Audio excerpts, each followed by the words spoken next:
வணக்கம் மக்களே, சற்று முன் கிடைத்த மிக முக்கிய தகவல் ஒன்றை பார்க்க போகிறோம். தகவலை பார்ப்பதற்கு முன்னதாக நீங்கள் நம்மளுடைய சேனலுக்கு புதிய பார்வையாளர்களாக இருந்தீர்கள் என்றால் மறக்காமல் நம்மளுடைய சேனலை சப்ஸ்கிரைப் செய்து வைத்துக் கொள்ளுங்கள் மக்களே. தற்பொழுது பெரும் வகையில் இரட்டை இலை சின்னத்தின் விவகாரம் பூகாம்பரமாக வெடித்து கொண்டே இருக்கிறது. இதில் குறிப்பாக இரட்டை இலை சின்னத்தை முடக்க வேண்டும் என்று வழக்கறிஞர் சூரியமூர்த்தி தொடர்ந்த வழக்கில் உயர்நீதிமன்றம் வழங்கிய உத்தரவின்படி இந்திய தலைமை தேர்தல் ஆணையம் தொடர்ந்து விசாரணை நடத்தி வருகிறது. இதன் தொடர்பாக இந்த விவகாரத்தில் பிறப்பிக்கப்பட்ட நோட்டீஸ் அனுப்பப்பட்டிருந்தது. அதில் KC பழனிசாமி, வழக்கறிஞர் ராம்குமார் ஆதித்யன் மற்றும் புகழேந்தி ஆகியோர் டெல்லியில் உள்ள தலைமை தேர்தல் ஆணையத்தில் நேரில் ஆஜராகியிருந்தனர். இதனையடுத்து அனைவரும் செய்தியாளர்களை சந்தித்து அவர்களது நிலைப்பாட்டை தனித்தனியாக தெரிவித்திருந்தனர். அதில் நம்மளுடைய முக்கிய புள்ளியாக இருக்கக்கூடிய KC பழனிசாமி மற்றும் வழக்கறிஞர் ராம்குமார் ஆதித்யன் அவர்கள் அதிமுக என்ற கட்சியை பொறுத்தவரை அடிப்படை உறுப்பினரால்தான் பொதுச் செயலாளர் தேர்வு செய்யப்பட வேண்டும்.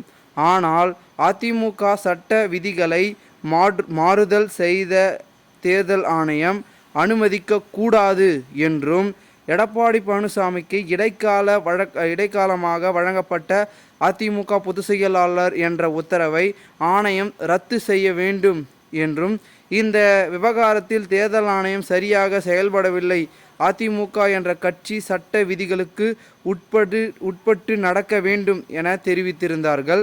இதன் தொடர்ச்சியாக புகழேந்தி அவர்களும் தெரிவித்தார். அவர் என்ன கூறியிருந்தார் என்றால், எடப்பாடி பழனிசாமி நடவடிக்கையால் இரட்டை இலை விரைவில் 3வது முறையாக முடக்கப்படும். எடப்பாடி பழனிசாமி தேர்தல் ஆணையத்தை பொய்யான தகவல்களை எடுத்து ஏமாற்றி உள்ளார். அதிமுகவில் 1.5 கோடி தொண்டர்கள் இருப்பதால் எடப்பாடி பழனிசாமி கூறி வருகிறார். அது அப்பட்டமான பொய்யாகும்.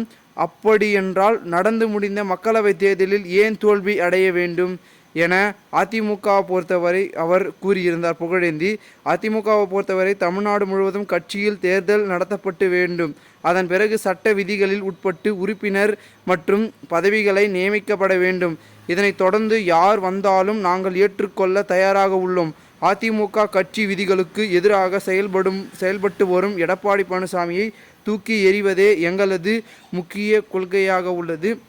குறிப்பாக கொள்ளை வழக்கில் குற்றம் சாட்டப்பட்டுள்ள நபரான எடப்பாடி பழனிசாமிக்கு கீழே நாங்கள் இருந்து பணியாற்ற விருப்பமில்லை, அதற்கான அவசியமும் கிடையாது. மேலும் அதிமுகவை ஒருங்கிணைப்பதற்காக உருவாக்கப்பட்ட குழு யார் ஒத்துழைப்பு வழங்கவில்லை என்பதால் அது தற்காலிகமாக கைவிடப்பட்டுள்ளதாக இவர்கள் கூறியிருக்கிறார்கள். இதனால் அதிமுகவில் பரபரப்பு ஏற்பட்டிருக்கிறது. மேலும் இவர்கள் OPS அணியிலிருந்து வந்தவர்கள் என்பதால் OPSக்கு ஆதரவாக அதிமுகவை திருப்ப நினைக்கிறார்கள் என்றும் ஒரு சில பேச்சுக்கள் இப்போ அடிபடுகிறது.